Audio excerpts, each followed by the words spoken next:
نحمده ونستعينه ونستغفره ونعوذ بالله من شرور أنفسنا وسيئات أعمالنا من يهده الله فلا مضل له ومن يضلل فلن تجد له وليا مرشدا أشهد أن لا إله إلا الله وحده لا شريك له وأشهد أن محمدا عبده ورسوله اللهم صل على محمد وعلى آله وصحبه ومن والاه ومن سار على نهجه القويم ودعا إلى الصراط المستقيم إلى يوم الدين وسلم تسليما كثيرا أيها الحاضرون الكرام أوصيكم ونفسي بتقوى الله وطاعته لعلكم تتقون كما قال تعالى يا أيها الذين آمنوا اتقوا الله حق تقاته ولا تموتن إلا وأنتم مسلمون. Hadirin kaum muslimin jamaah Jumat rahimani rahimakumullah. Allah Subhanahu wa ta'ala memerintahkan kita untuk melaksanakan salat Jumat. Di dalam Quran surah Al-Jumu'ah ayat 9 dan 10 Allah perintahkan kita, Allah seru kita sebagai orang-orang yang beriman. Ya ayyuhalladzina amanu idza nudiya lis-salati min yaumil jumu'ah. Wahai orang-orang yang beriman, apabila diserukan kepada kalian untuk melaksanakan salat Jumat, fas'au ila dzikrillahi wa dzarul bai', maka segeralah kalian untuk mengingat Allah Subhanahu wa ta'ala dan tinggalkanlah jual beli kalian. Dzalikum khairul lakum in kuntum ta'lamun. Maka yang demikian itu adalah yang terbaik jika kalian betul-betul mengetahui.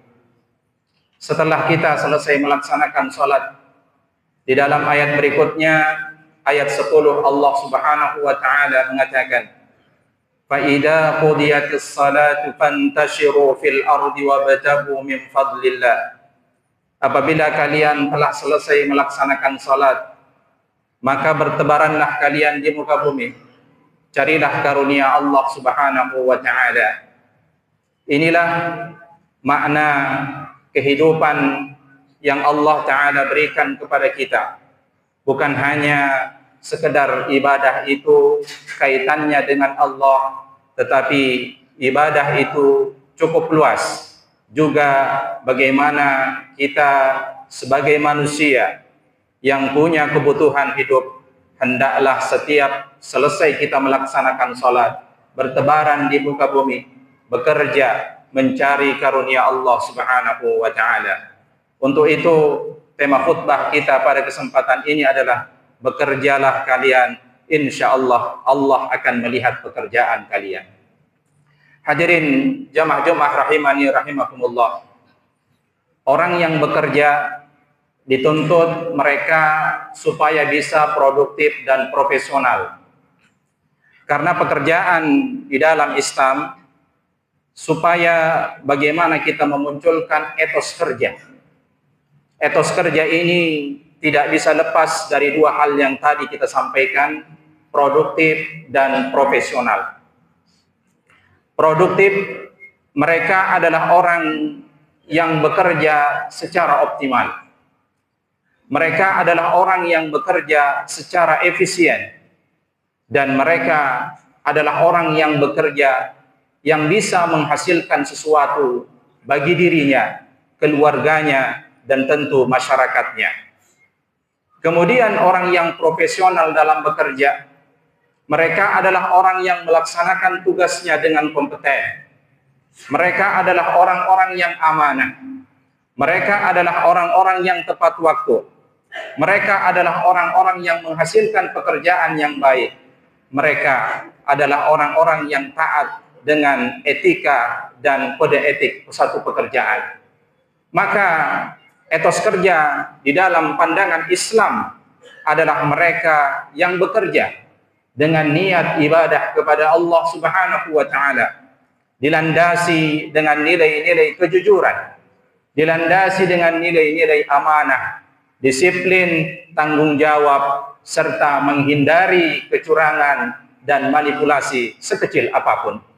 Maka jemaah yang dirahmati Allah Subhanahu wa taala, orang yang bekerja seperti ini, Allah berikan mereka keutamaan. Di dalam beberapa ayat Al-Quran dan hadis Rasulullah, Allah utamakan mereka karena mereka bekerja karena Allah Subhanahu wa ta'ala. Keutamaan mereka yang pertama adalah bahwa pekerjaan mereka akan disaksikan oleh Allah, oleh Rasulnya, dan oleh orang-orang yang beriman. Allah Ta'ala berfirman dalam Quran surah At-Taubah ayat 105, wa qul i'malu fasayarallahu 'amalakum wa rasuluhu wal mu'minun. Dan katakanlah, bekerjalah kalian, maka Allah Subhanahu wa taala akan memperhatikan. Allah akan melihat pekerjaan kalian, Rasulnya akan melihat pekerjaan kalian, dan orang-orang yang beriman akan melihat pekerjaan kalian. Di dalam ayat ini Allah memerintahkan kita untuk bekerja. Kemampuan yang Allah berikan kepada kita hendaklah kita maksimalkan sesuai dengan kemampuan dan kompetensi yang kita miliki. Pekerjaan itu tidak mesti kita harus di kantor. Pekerjaan itu tidak mesti kita harus menjadi pegawai negeri. Semua yang bisa menghasilkan manfaat untuk diri kita, keluarga kita, dan orang-orang sekitar kita, selama pekerjaan itu betul-betul dilandasi dengan nilai-nilai yang diridhai oleh Allah, maka kita dikatakan sebagai orang yang bekerja. Allah Subhanahu wa taala dalam Quran surah At-Tur ayat 21 mengingatkan kepada kita, kullum ri'im bima kasaba rahin. Setiap manusia itu dikaitkan dengan apa yang ia kerjakan. Hendaklah bagi kita sebagai orang yang beriman pantang untuk mengadahkan tangan meminta kepada orang lain, pantang untuk mengharapkan belas kasihan orang lain. Siogianya wibawa dan kemuliaan orang beriman itu, kata Allah, ketika mereka tidak memiliki ketergantungan kepada orang lain. Dan yang kedua, ketika mereka berdiri di tengah malam untuk melaksanakan sholat dekat kepada Allah Subhanahu wa ta'ala. Hadirin jamaah Jumat rahimani rahimakumullah. Yang kedua, orang yang bekerja secara produktif dan profesional, mereka akan dicintai pekerjaannya oleh Allah Subhanahu wa ta'ala. Sebagaimana hadis yang diriwayatkan oleh Imam Ahmad, ada seorang sahabat yang bertanya kepada Rasulullah, ayyul kasbi atyab? Wahai Rasulullah, pekerjaan apakah yang paling baik? Qala amalur rajuli biyadihi wa kullu bai'in mabrur. Pekerjaan yang baik itu adalah mereka yang bekerja dengan tangannya sendiri dan segala sesuatu yang kaitannya dengan jual beli yang mabrur. Di sini Rasulullah mengatakan bahwa seorang mukmin yang bekerja dengan tangannya sendiri, maka Allah mencintai dia. Hasil yang ia dapatkan dari pekerjaannya Allah berkahi. Meskipun itu anggapan sebagian manusia adalah pekerjaan yang rendah dan hina, tapi karena ia bekerja dari hasil tangannya sendiri, maka Allah akan berkahi apa yang Allah berikan kepadanya. Dan yang ketiga, orang yang bekerja secara produktif dan profesional, maka Allah akan mendatangkan rezekinya kepada mereka dan keberkahan yang Allah berikan kepada mereka. Sebagaimana yang disampaikan oleh Imam Ibn Taymiyah rahimahullahu ta'ala, kata beliau, wal qalilu minal harami yubaraku fi. Rezeki yang halal meskipun sedikit terdapat di dalamnya keberkahan dari Allah Subhanahu wa taala. Wal haramul katsiru yadhhabu wa yamhaquhu Allah taala. Adapun rezeki yang banyak tapi haram, maka Allah akan hapus dia. Allah akan lenyapkan dia dan Allah akan segerakan habis rezeki tersebut. Maka kita yang bekerja niatnya karena Allah, dilandasi dengan kejujuran, akan mendapatkan rezeki yang halal dan tentunya diberkahi oleh Allah Ta'ala. Ma'asyiral muslimin, jamaah Jum'ah rahimani rahimakumullah. Pertanyaannya sekarang adalah, apakah pekerjaan yang saya lakukan sudah betul-betul produktif dan profesional? Sudah betul-betul mendapatkan ridha Allah Subhanahu wa Ta'ala? Saya hanya seorang pemulung, saya hanya seorang gojek, saya hanya seorang security, saya hanya seorang petugas kebersihan. Apakah ini dianggap pekerjaan yang Allah cintai? Tentu jawabannya adalah iya. Segala pekerjaan yang mendatangkan keridhaan Allah dilandasi dengan kesabaran dan ikhlas mengerjakannya, maka itulah pekerjaan yang Allah cintai, yang Allah kelak akan berikan rezeki kepada kita, dan tentunya Allah Subhanahu wa taala berkahi. Tapi ada hal yang perlu kita perhatikan. Di antara apa yang telah kita kerjakan, ada cara-cara tertentu yang juga harus kita ketahui agar pekerjaan kita semakin dicintai oleh Allah Subhanahu wa taala. Yang pertama, hendaklah niatkan pekerjaan itu karena ibadah kepada Allah. Hendaklah niatkan karena sebagai tanggung jawab kita untuk menafkahi keluarga kita, bukan semata-mata untuk mencari dunia. Rasulullah sallallahu alaihi wasallam bersabda, hadis riwayatkan oleh Imam Ibnu Majah, "Man kanatid dunya hammahu," siapa yang di dalam dirinya tujuannya adalah hanya untuk mencari dunia, dia bangun di pagi hari, tujuannya dia bekerja bagaimana supaya saya mengumpulkan harta sebanyak-banyaknya, supaya saya bisa membeli rumah, supaya saya bisa membeli mobil, supaya saya bisa membeli segalanya yang ada di dunia ini. Kata Rasulullah sallallahu alaihi wasallam, "Farraqallahu alaihi amrahu," maka Allah Subhanahu wa taala akan cerai-beraikan segala urusannya. Wa ja'ala baina 'ainai wa ja'ala faqrahu baina 'ainaihi. Allah jadikan kefakiran di kedua matanya, yang terlihat dalam dirinya bahwa dia adalah miskin, fakir, padahal dia sudah memiliki segalanya di dunia, tapi dia selalu kurang karena Allah menjadikan selalu di depan matanya bahwa dia adalah orang yang fakir. Tetapi jemaah yang dirahmati Allah Subhanahu wa taala, wa man kanatil akhiratu niyyatahu, tetapi barang siapa yang dia bekerja niatnya karena akhirat, dia bekerja sebagai tanggung jawabnya kepala rumah tangga untuk menafkahi keluarganya, dia bekerja niatnya untuk bagaimana dia bisa naik haji dan pergi umrah. Dia bekerja karena niatnya untuk sedekah, memberi bantuan kepada orang fakir miskin. Kata Rasulullah sallallahu alaihi wasallam, "Ja'alallahu amrahu." Allah kemudian menjadikan urusannya, mengumpulkan urusannya, jama' Allah kumpulkan semua urusannya. Allah menjadikan mudah segala urusannya. Wa ja'ala qalbahu wa ja'ala ghilahu fi qalbihi. Allah jadikan kaya di dalam hatinya, tidak pernah ia merasa kekurangan. Meskipun dalam pandangan orang dia adalah orang miskin, tetapi dia selalu kaya di dalam hatinya. Apa yang Allah berikan kepadanya dia syukuri, apa yang tidak ada dia tidak menuntut lebih banyak, dan dia tidak menuntut lebih banyak terhadap apa yang dimiliki oleh orang lain untuk diberikan kepadanya, karena pada hakikatnya dia selalu bersyukur kepada Allah Subhanahu wa taala. Wa atathu dunya wa hiya ragimah, dan dunia datang kepadanya dalam keadaan hina. Apapun yang ia datang dari perkara dunia, dia menganggapnya sesuatu hal yang biasa, dan ia selalu melandasinya dengan rasa syukur kepada Allah Subhanahu wa taala. Hadirin jemaah-jemaah rahimani rahimakumullah. Yang kedua, cara bekerja agar kita produktif dan profesional, hendaklah kita selalu disiplin waktu dan selalu mengutamakan keahlian dan profesional kita dalam bekerja.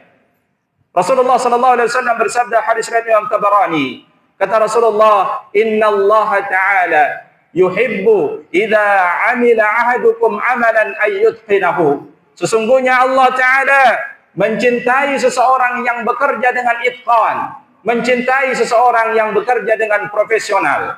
Apa yang ia kerjakan tentu sesuai dengan keahliannya. Apa yang ia lakukan tentu sesuai dengan bakat dan minat yang ia miliki. Maka ini akan memunculkan keminatan yang baru, memunculkan semangat kerja yang baru, karena dia tahu pada hakikatnya inilah kemampuan yang ia miliki. Yang kedua, jemaah yang rahmati Allah Subhanahu wa taala, hendaklah kita amanah ketika kita diberikan jabatan. Jabatan apapun yang diberikan kepada kita terhadap pekerjaan kita, lakukanlah. Adil amanata ila mani tamanaka.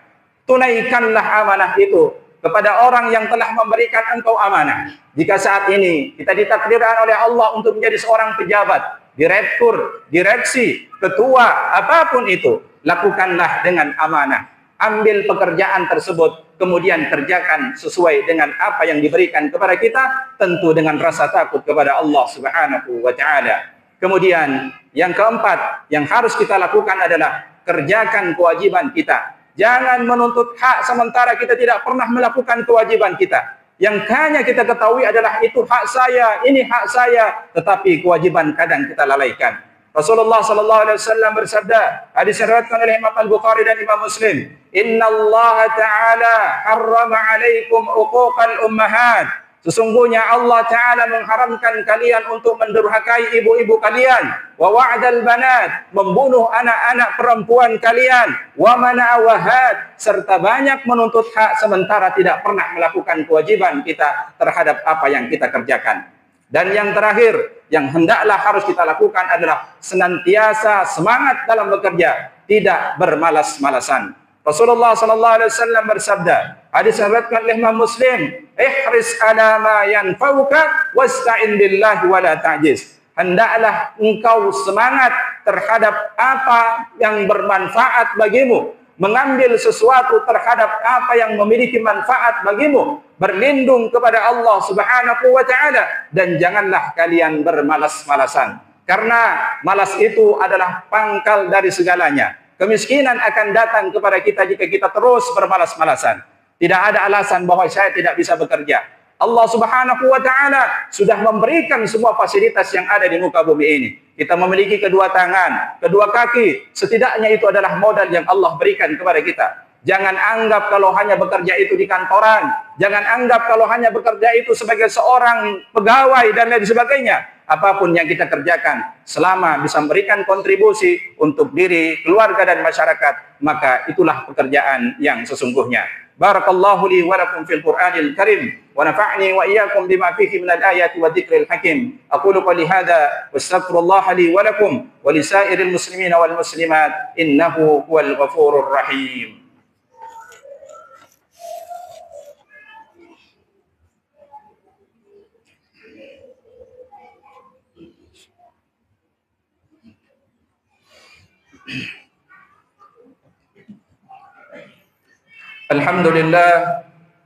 Alhamdulillahilladzi arsala rasulahu bil huda wa dinil haqq liyudhhirahu 'ala ad-din kullihi wa kafa billahi shahida. Asyhadu an la ilaha illallah wahdahu la syarika lah wa asyhadu anna Muhammad